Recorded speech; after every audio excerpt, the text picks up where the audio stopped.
Hello friends, today I want to show you just how easy it is to make soap.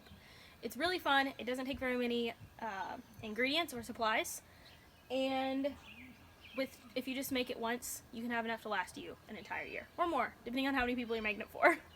So, the first things you'll need are soap molds. There are a variety of different molds you can use. If you only want to make this like once or twice, or if you don't know if you'd enjoy doing it and you don't want to invest a lot of money into it, you can just use anything like a cardboard box. You can use a yogurt container. You could use pretty much anything. You just don't want it to be aluminum. You can even use like silicone cupcake molds or something. The only thing you want to keep in mind is some molds will not stand on their own. Like these ones are actual soap molds from Brambleberry. They are silicone. But if you fill them with soap, they bow out and it's not very pretty. And you can't fill them all the way full. This is a soap mold. It's actually not a soap mold. It's a cupcake mold that we got from Amazon. Very inexpensive. And it's kind of thin, but because they are small molds, so many of them, it will sit up just fine. I love using this to make like baby soaps or Castile soaps because they're just really nice size, and it's fun to have a different size. If you are using a mold like this, you will not need to cut your soap, and it will cool down a lot faster because it's smaller. If you're using a larger mold, like these ones I have, you will need to cut the soap. For that, you can use just a sharp knife, or you can use the actual soap cutter, which we have one. I just didn't put it out on the table because the table's kind of full. You will need either a spoon or a stick blender. We like using a stick blender because it just speeds along the process, makes it a lot easier. You will need lye. We usually order this in bulk, but you can also just pick it up at like a hardware store or something. This is supposed to be for using for drains, but it's 100% lye, so you can use it for soap. You just want to make sure that the lye does not have aluminum in it, because when it is used for cleaning drains, sometimes they'll put aluminum in it, and that is not good for your soap. So this is just 100% lye, very inexpensive. I think this is definitely under $20. I think it was maybe like 10 or something. And then you'll need a scale, just a cheap one, doesn't really take a lot. This is optional, but it's very handy. A pair of gloves. You could use dishwashing gloves, or you can use just these like medical grade gloves. This just helps so that if you do get soap on you, it's just another barrier from your skin, so you don't have to wipe it off as quickly. And when you're making soap, especially for decorating the tops and stuff, it's very easy to get it on your fingers, and you don't want to keep washing it off every 2 seconds. Then you will need your oils. In this pot I have coconut oil and sunflower oil. We usually use safflower oil, but this time I'm using sunflower. I also have olive oil. Those are the three oils I'll be using to make soap today. This is our like favorite recipe. But there are all sorts of calculators that you can put in different kinds of oils. I will link the soap calculator that we like the best. You just put in what oils you want to use, lye, any fragrances you want to use, and they will tell you if that recipe will work.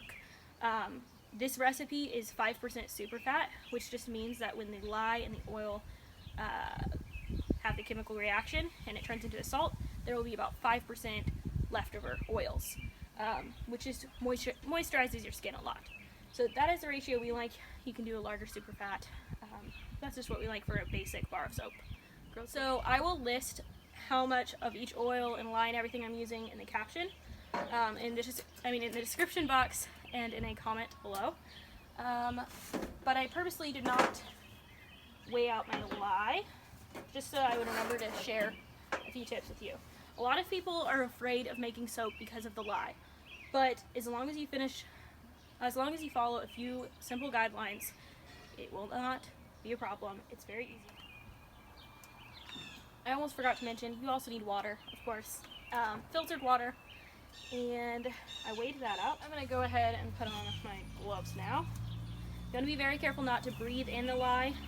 And a good rule to remember is lye always follows. Never dump something into lye or your lye water. The lye follows. And dry container, like I said, be careful not to breathe it in. You don't want to, you want to go slowly and stay back so you don't inhale it.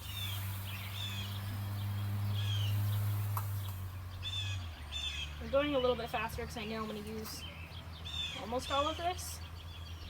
There can be clumps and stuff, so you want to just stay back. Also, use clothes that you're okay with getting stained, because you're working with oil and it's easy to get oil on it, get soap on it, and that can stain it and leave spots. A little bit too much, so I'm going to carefully pour it back. That's the other reason why you want a dry container, because if you get too much lye, dump some back.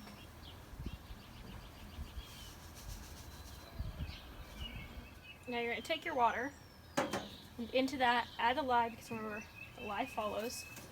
And I'm going to pour it down my stick blender so that it doesn't splash out at me.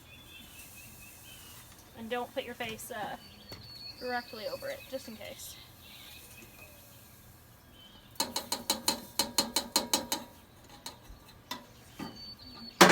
And then you want to stir this. The lye generates a lot of heat, so you don't need to heat your water. You just mix it until all the crystals are dissolved. Again, be careful not to get it in your face or anything. I almost forgot to mention this because I'm doing it outside and I didn't think about it, but when making soap you want to have good ventilation because of the lye. Obviously I have a lot of good ventilation outside, but I really like making soap outside because it's nice. You can also make it inside as long as you have like a window open or something like that. Now I'm going to put my stick blender into here. I noticed that some of the water got like right here from steam from the lye water. So just be aware of that. You're going to be getting it onto things. Then take your lye water, again pour it down the stick blender so it does not splash at you. Into the oil. This will melt the oils.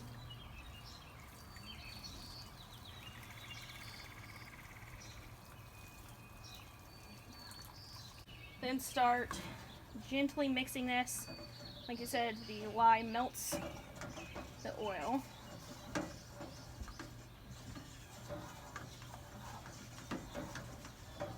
Then you can start mixing it on low. Like I said, with the stick blender, I'm just warning you. Don't let it splash on you and you're going to be okay.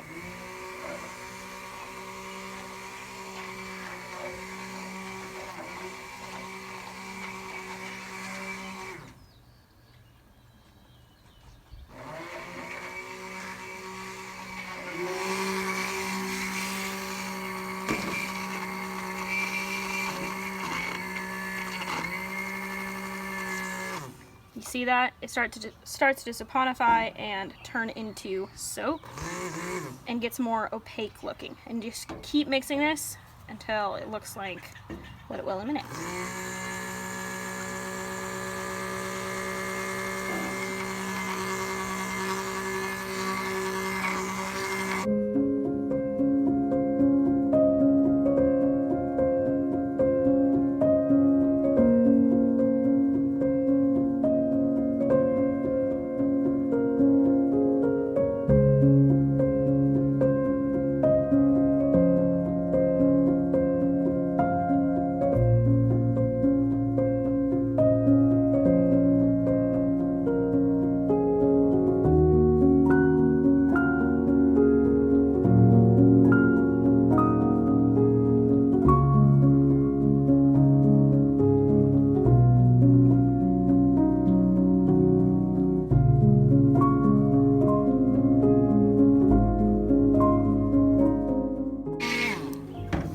Now that this is pretty smooth, I'm going to add the fragrance, or it's not a fragrance, it's essential oil. You don't have to do this, but I'm making this for my Grammy, and this is her favorite kind of soap, is patchouli soap. You need 2 ounces for the size of a batch. So I'm going to add that. You can have it, normally I would have this pre-measured, but because this is a 4-ounce bottle, I'm just going to guesstimate and get about half of it in there. First I need to take off this though.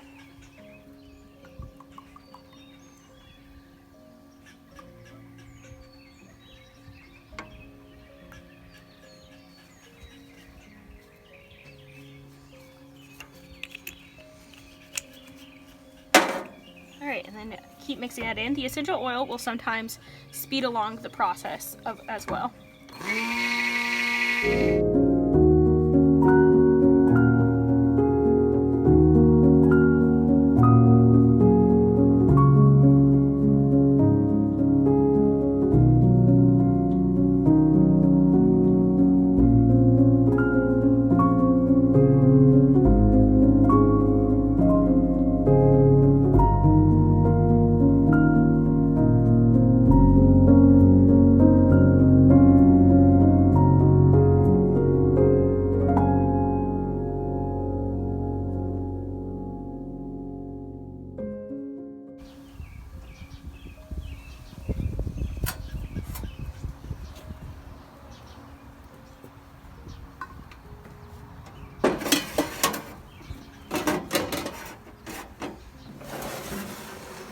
Now we can pour it into our molds.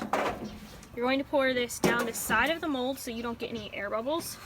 It doesn't really affect the soap other than in appearance.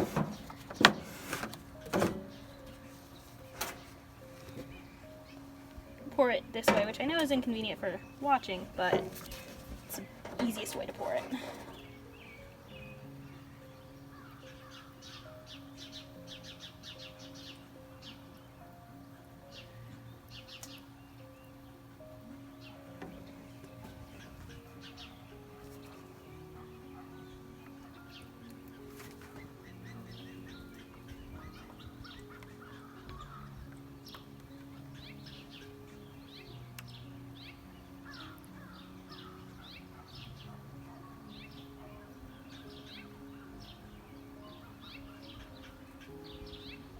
Oops, slide those over there carefully. I'm going to take this mold and I'm going to add some indigo because it's fun and because blue is my Grammy's favorite color. I'm not going to turn on the stick blender for this. I'll just swirl it in.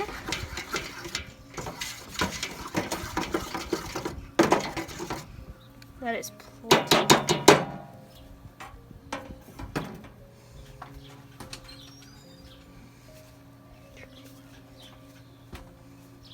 Let's see how many of these it makes. Start from the far side. I purposely didn't quite mix it in so that it'll have a little bit of a marbled, speckly look.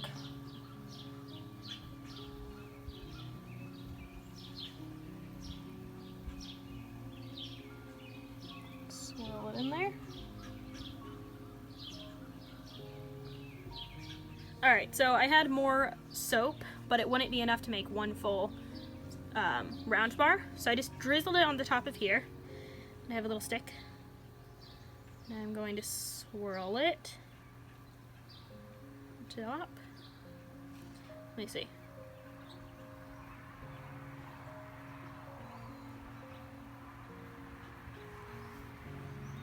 Boom. Boom.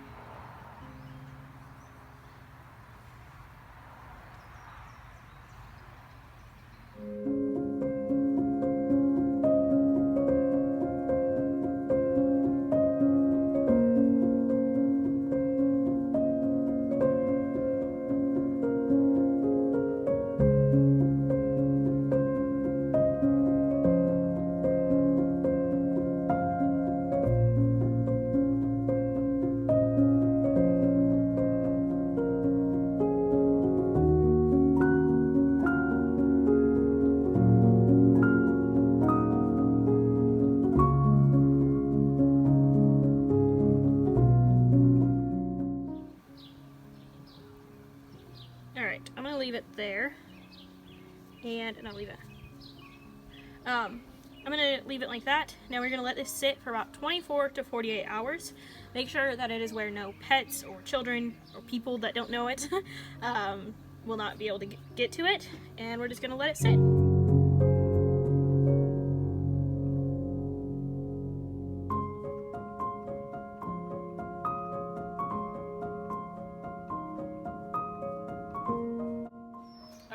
actually been like 3.5 days or so since I made this soap because it was really humid and it needed a little bit longer to dry.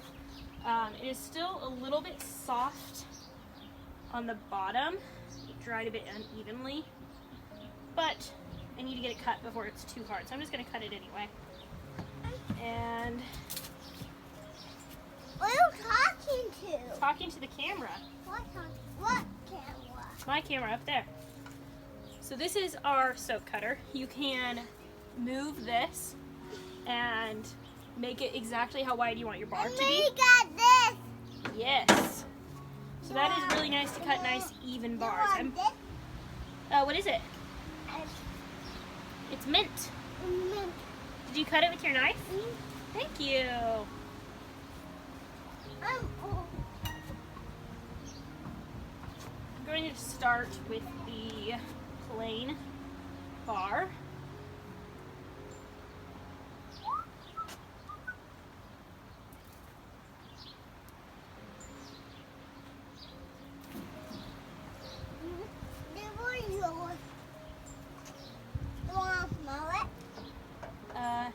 In a minute.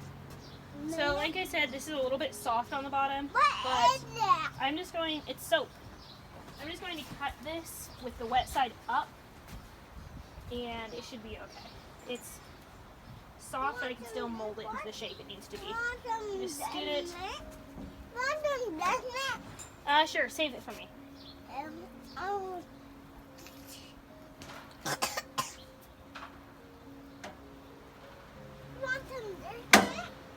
So this is a little bit narrower of a bar than we normally do. That's not mint. But this is what it looks like. Like that. I see it. You see it? Does it look nice? It looks nice. It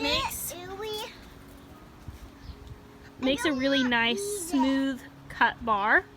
It did dent a little bit right there. I think I need to tighten my wire. But look at how nice that is. It's a little bit thinner than we'll do. So I'll loosen this up a bit. You want to make your bars just slightly wider than you want the finished bar to be because they will shrink as they continue drying.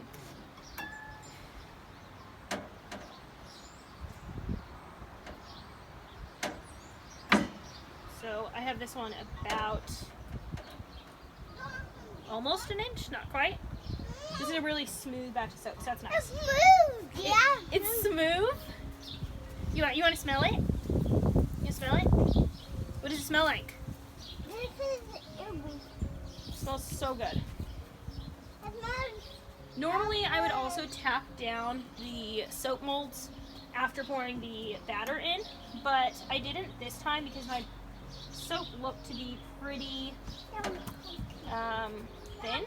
There wasn't very many bubbles in it, so I think that was fine because I don't see any on the sides of the bars or inside. Like inside the bars, I see a couple like itty bitty ones, but not very many. So I'm pretty happy with that.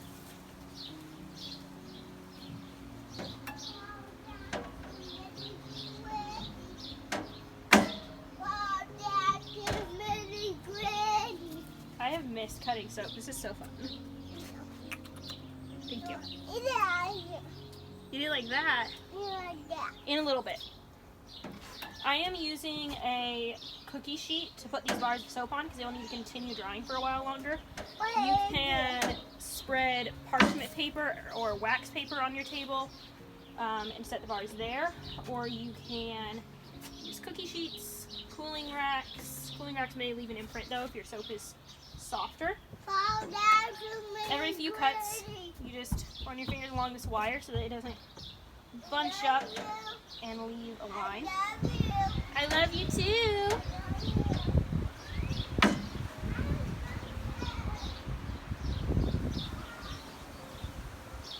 We've also used like wooden baker's shelves to put our bars on, and that was really nice. You need to space out your bars so that they don't touch. Just a little bit of room in between so you can get some good airflow and they will finish drying.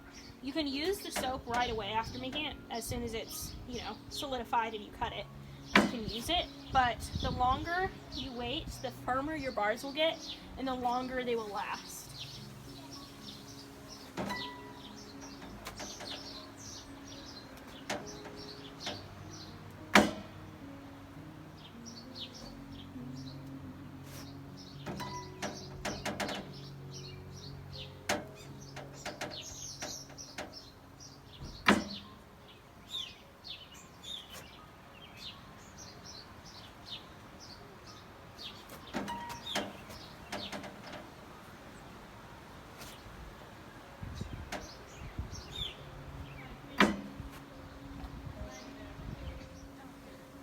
And again, if you use those individual soap bar molds, you can just pop them out and they're done.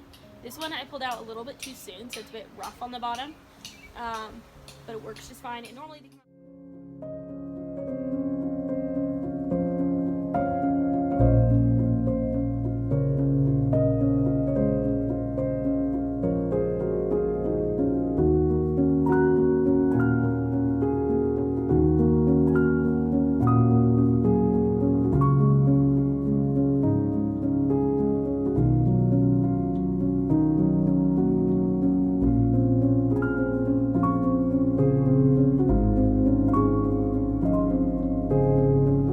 There you go. That is how easy it is to make your own soap. It smells delicious. You can make it look pretty. You can keep it simple. Either way, it's a really fun thing to do. And it's nice to be able to make your own soap, know what goes into it, and to make it scented or unscented, however you like. I hope that you'll try it. If you do, let me know. And let me know what add-ins you put in, or if you made it plain, however you made it, what you think of it. And I will see you in the next video. Bye. Thank you so much for watching.